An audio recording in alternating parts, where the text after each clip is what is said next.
back to the early 2000s with disco gaming, when street racing wasn't just a game, it was a whole culture. Need for Speed Underground dropped right when movies like The Fast and the Furious and Too Fast, Too Furious had us all obsessed with neon underglow, wild body kits and the dream of building the perfect ride.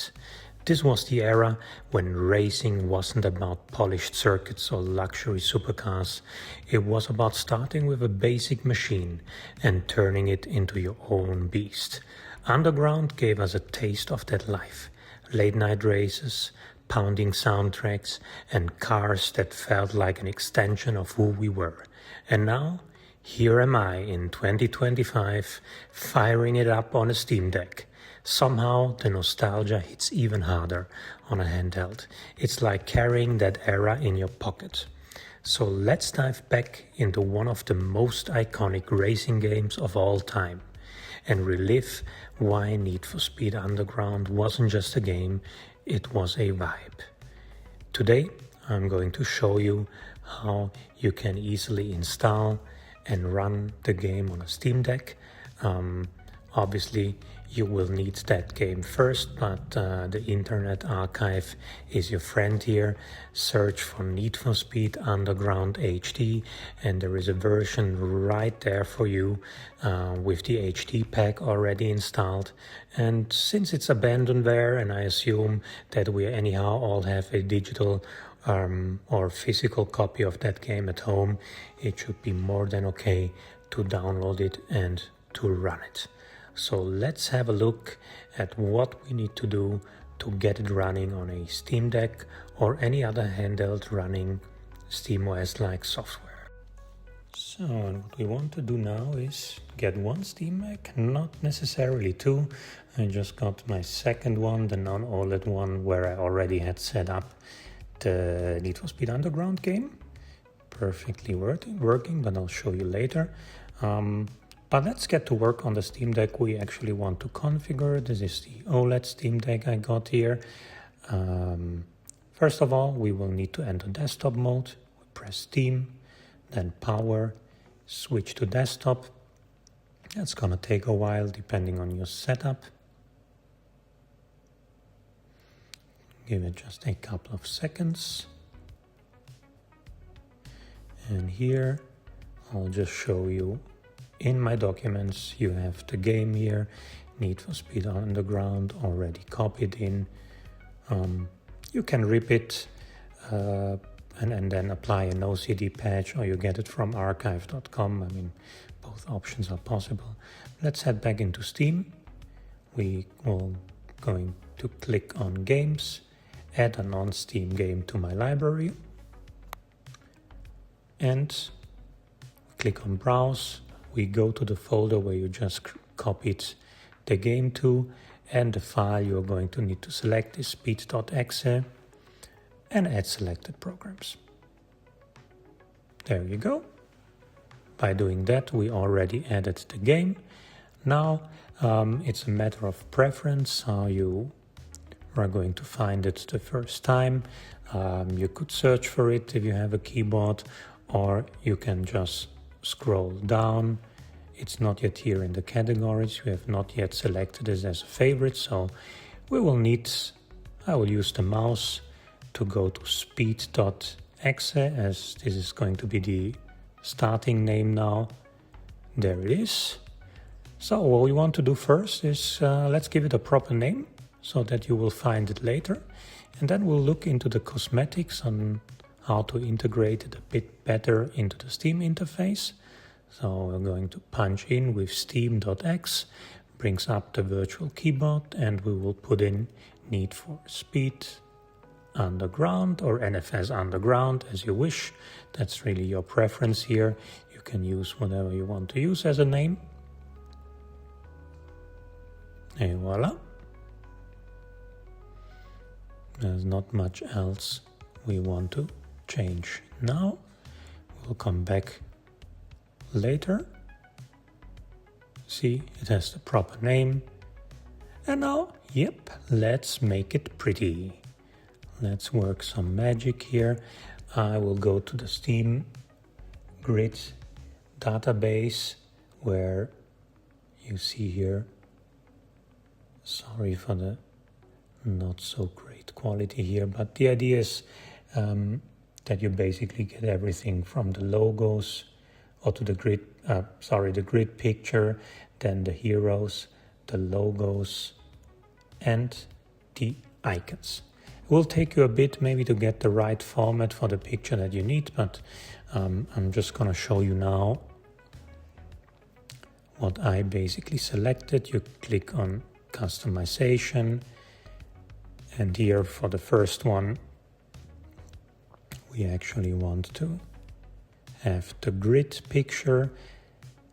That is the standard grid, standard size. Then what they call background here is actually the hero. And you will need to select the hero that you just downloaded. Then the logo, that is actually called logo. So pretty straightforward. And the white cover, that's the grid, but enlarged, so to say. There it is. Now we got all the pictures here. I'm gonna show you then later in game mode how this looks like. We're going to add it to favorites using the settings icon, and now when we scroll up, you will immediately see it as a favorite. Everything is in order here. We'll come back later then to include the launch options so that you have the right configuration. Let's do the shortcut. I forgot about that. We head back to Documents. And for this one you can take the icon PNG that you just downloaded. It takes a bit then to actually recognize it, but it works out. All right, and now the custom comment. So again, this one you will need, and I will put it in the description so that the controller mapping works. We click on compatibility first. Here you can select Proton Experimental, or the latest Proton 9.x would have also worked. And here in launch options, either you manually put it in as I'm doing it right now, or you can do a copy paste from the description that I posted below this video. With the virtual key, it's a bit of a pain. Takes a bit here to punch it in, plus you don't really see what you're typing. So the chances are actually high that I will make a mistake here. Let's see. Yeah, I should have definitely connected that keyboard. Now I do regret it. But yeah, let's have a look here. You can skip forward if that's too boring for you. That is fine. And almost done.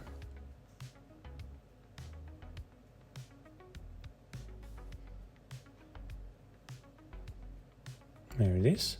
Let's check if what we put in is correct. No, there is a small issue, not just with my camera, but I forgot a letter here. Apologies for the video quality. It's not the best light conditions here, and the auto zoom on my camera was a bit shaky. But yeah, with the copy paste it should be a rather smooth process. Do it using a copy paste, either from Chrome where you have YouTube running, or punch it in a text editor and then from there into here. That's a bit easier than having to fiddle around here. Voila, there it is. Now that's basically everything that we need to do in here. We can return to game mode. We'll take a bit. There it is, you see it, with a very nice cover. Let's try to launch it.